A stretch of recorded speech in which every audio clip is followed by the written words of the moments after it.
This is the safest loot run I've found that earns on average about 20,000 K marks every drop. Player 2, I already have a 20,000 K mark runs like all the time, and I'm like a sweaty Chad. Yeah, okay.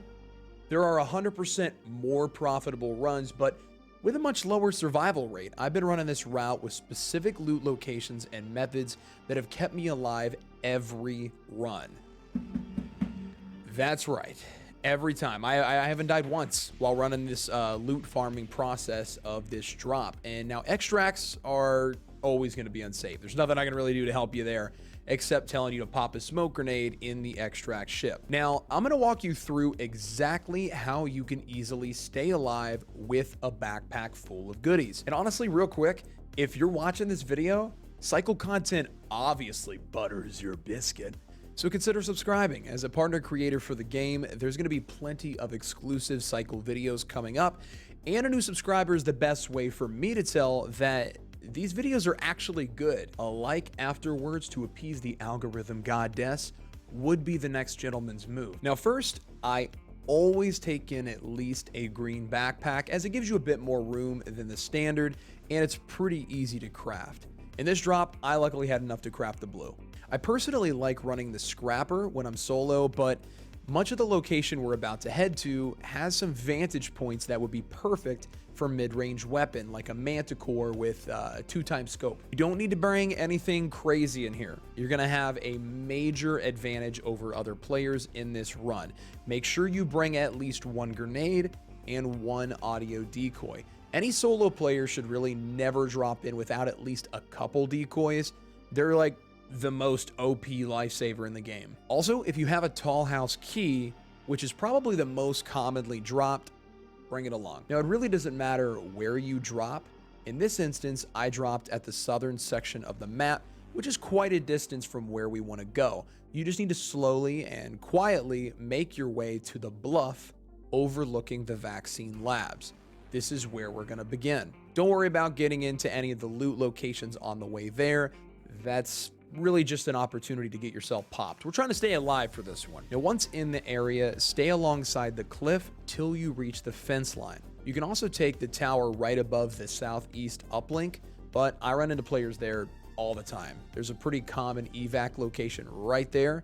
So instead, once you crawl through the fence near vaccine labs, find the rock ledges that you can climb up to the top.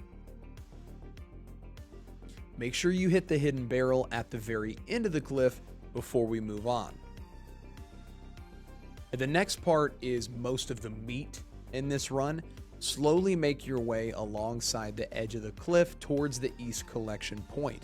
Always check this big globe here. Sometimes a blue runner egg will spawn in on the ground. After that, head back to the cliff and make the jump to the other side. The objective here is to evade encounters as much as possible, so try to focus on that. Head through this fence and climb halfway up this tower next to the east collection point. There's usually another hidden barrel that spawns right here. At the top of the tower, there may be some loot boxes as well. Now clear out the creatures roaming the area up top here, then begin mining. There should be lots of Titan ore as well as nickel. On this run, most of your K marks will be made from mining. Mining is super profitable, just very dangerous. Why? Because it's loud. Mining out in the open is super risky. Players can hear you from a pretty far distance, especially if you're solo and you don't have anybody to cover your back. And you have less cover, and they can follow the sound to find you. But in a place like the Eastern Caverns, it echoes. So it's tough to tell exactly where the mining sounds are coming from. And if you're up top, they generally never look there for whatever reason. They scour the whole bottom level, seeking you out. And this is when your throwables come into play. If you're having trouble getting rid of the other players, or you just have an easy shot, you have the high ground. You're Obi-Wan and they're Anakin. Take it. This is one of the best locations in the game to mow down other players with a massive advantage. While it's not a necessity, if you need kills for a faction mission or some of the Titan nodes didn't spawn and you want some extra loot, go for it. After all minerals are depleted and the lower level is clear of enemy players as well as creatures, head down to the big area below. Climb up the rocks in the corner. At the top, you're going to find another hidden stash. Now head towards the north where you'll come to a room with more creatures in it, and this might be the most dangerous part of this run. This is a pretty heavy traffic area with players coming in from the science labs as well as coming over from the lagoon area. There's also common spawns on both sides, so if you have a tall house key, you can head up the rocks to the area to the top of the tower on the exterior of this location. Using the key, you can unlock this loot room that usually spawns a weapon crate, consumables, and the occasional rare drop. Now that I think about it, you should actually come up these rocks to get out of the high traffic area of the East Caverns, regardless of having the key or not. In both cases, you now want to head back down to the stream, so hop back down in and you may have some creatures to deal with. In this situation, it was also during the storm, so it may be a bit dark on the playback for you guys, but generally there are several veins in this section of the tunnel, and they still give you some distance from the main pathway other players are going to be taking. Next, head back out of the tunnel into the north again.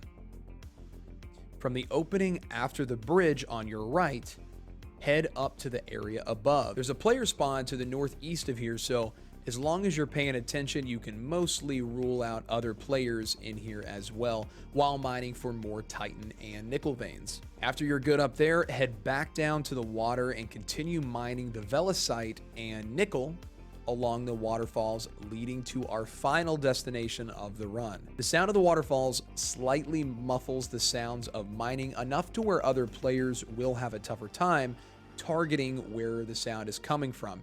You can use the waterfalls as cover as well if you need to hide for a moment from passerby players. Now, at the last waterfall, you will find the White Horse. This is the entrance to a secret cavern where you're going to find more meds, plenty more minerals to mine, and the occasional rare drops. You will survive to more extracts on this loot run. And I actually just got the NV helmet.